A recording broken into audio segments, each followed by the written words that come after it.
Then I had to sit and really think about what is going on in my life. I felt the weight of the world for me to do great.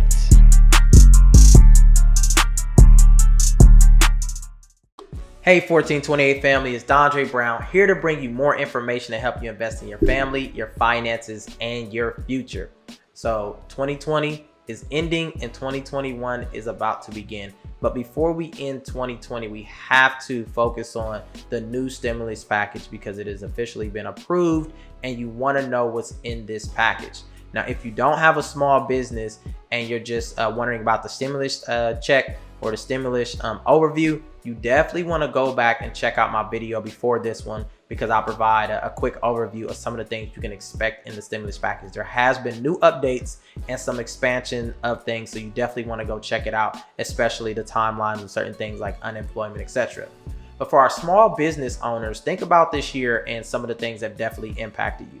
For me personally, I had a plan to, my business is a financial coaching business. And I had a plan to do a lot of face-to-face workshops, engagement, etc.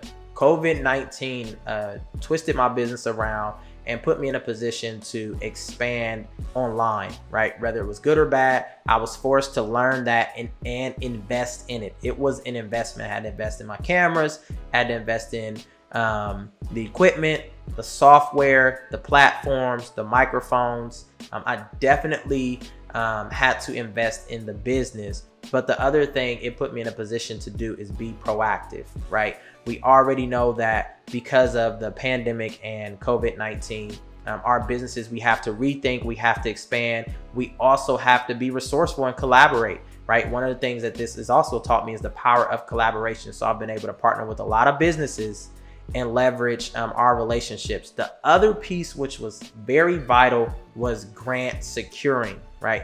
We have to position ourselves to seek resources and funding to make sure that we can pay our people, right? Keep our businesses running, pay our light bills, our utilities, afford the equipment. So I would say this year has really put me in a position to be more on alert and aware of how to access additional resources so that my business can grow and expand. I'm no longer in a position where my business is running by myself. I have literally been forced to expand, collaborate to make sure that my business can survive. So with that being said, let's go into the overview of the 2021 stimulus package. So things that you definitely want to keep in mind. So the stimulus package for businesses, I call it the stimulus for businesses 2.0 because the one that came out earlier this year, there has been some expansions of programs, more money going into those programs, as well as simpler processes for applying for things like loans. So these are things that you definitely want to keep in mind as you're thinking about your business. Me personally, I don't always tell people to take out loans, but I definitely tell them to figure out how they can invest in themselves. So if you are in a position where you have to take out a loan, look at these interest rates. One of the things about some of these rates is they are low, right? So if you were planning to take out a loan for your business before at a higher rate, this may be your opportunity to still do that as long as you have a plan of how you're going to pay that money back, right? Think about your business, right? If you were to receive $5,000, $10,000, $20,000, what would you do in your business, right? How could your business grow? You want to think about those things when you're applying for this money because some of these funds are loans. They're not grants. You are going to have to pay them back. Some you can qualify for forgiveness or a grant. But again, if you're going out for a loan and you have to pay it back, think about how you can leverage your business to pay that back. So let's jump in. So first and foremost, the timeline for the grant or for the rollout for the businesses for the stimulus package is going to be about 24 days after the bill becomes a law, right? So in the next few weeks, be expecting a lot of these PPP programs and grants to start to rise again so that you can apply for them and secure them. But speaking of the Paycheck Protection Program, also known as the PPP, one of the changes is now you can deduct the expenses paid with the PPP funds and the loan amount is not included in your gross income, right? There was a lot of questions about, okay, is this going to be included in my gross? Can I deduct if I get this loan or this grant and I pay for some expenses, how does that impact my taxes? So just know that you can deduct expenses paid with the PPP funds and that this will not impact your gross income. The second PPP loan for companies is fewer than 300 employees who suffer a 25% drop in any quarter revenue from 2021 to 2020, right? So make sure when you're applying for these loans, if they ask that question, you're able to provide the evidence, right? I know a lot of people weren't able to secure loans for many different reasons, but one of them was they couldn't provide the financial backing to support their loss, right? Or their ability to receive revenue if it wasn't for COVID-19. So make sure your documents are up to par. Make sure you're looking online to see what information is necessary. I tell people to get things like QuickBooks, right? Not only for now, but for the future. QuickBooks allows you to track your expenses. It also allows you to run reports. It allows you to run balance statements, lost income statements, so many different things at the click of a button, as long as you do the front load work to input all that information. And again, this is a very simple process. It is a lifesaver. I've used it to apply for and secure a lot of different sources of grants and funding because at the end of the day, you want to make sure your business is running like a business. But let's continue to jump in. So the PPP also expanded in these kind of ways. Now it covers operation expenditures, right? These are payments of any business software or cloud computing systems. So remember, now you're in a position now with your business where you have to buy more software, hold more storage for your equipment, your electric bill, your cable bill. Things are going up, right? So these things are now able to be covered. Tracking of supplies and inventory, records and expenses, accounting and tracking software, things like that, really allowing your business to run and grow. This is now covered with the PPP. Also, property damage. We already know with the social unrest and everything that's been going on, a lot of properties have been impacted and damaged. The PPP loan also covers that as well. So keep that in mind.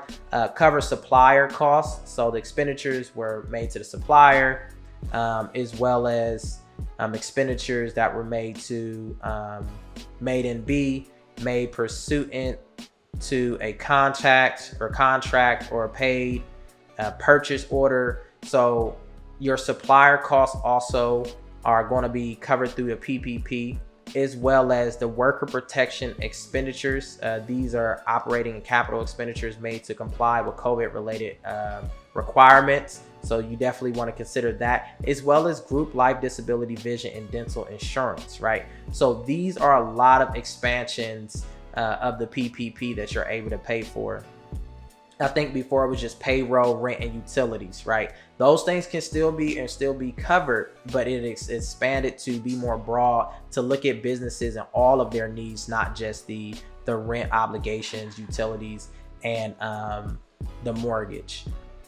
The other thing is the EIDL, also known as the Economic Injury Disaster Loans, right? So when you receive the advances, you were able to seek forgiveness for those. But if you looked at the loans, those were loans, right? If you apply for loans, those were loans. So under the Economic Injury Disaster Loans, the advances are tax-free and you're allowed to deduct expenses, just as similar to the PPP. The loan application is now simpler for loans that are under $150,000. So if your business, if you're expecting to take out a loan under $150,000, expect that process to be, I think they said like a page. So that's pretty nice. And they're making the application process very simple. Under the new rule, you would just need to sign and submit a letter of certification that provides the following: the number of employees the eligible recipients was able to retain because of the covered loan, the amount of the loan that you spent on eligible payroll costs, and attestation that you accurately provided information. So just proof that this information is to the best of your knowledge, as well as your plan to retain your records for the required period, which is 4 years of employment and 3 years for other records. The other, I think this is very vital too. So we already know that with the first stimulus package, when we consider businesses, especially and more importantly, minority businesses, a lot of this funding did not funnel to minority businesses.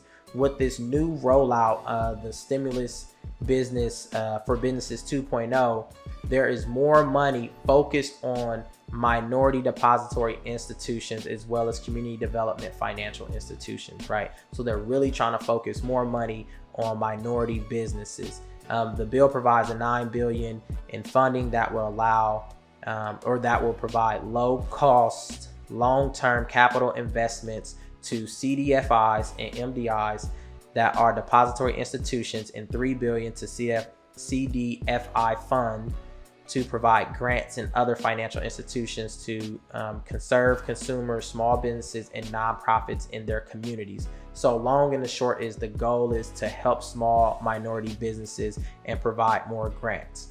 The reason why that's important is if you were not able to qualify or receive a grant in the past this year for any reason, you want to first of all figure out why, right? Was it your, did you apply late? Did you not complete all your information?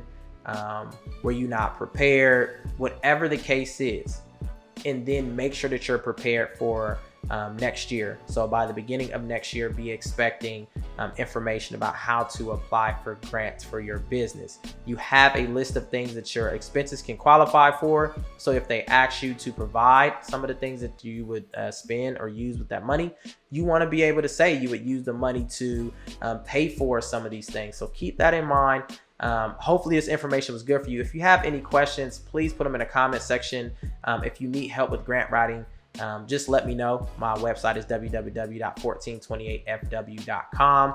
I've been able to secure some grants through this process as well as being a grant writer over the last 7 years. So my goal is to help you receive this funding, especially for our minority businesses and our small businesses. So again, hopefully this video helped you.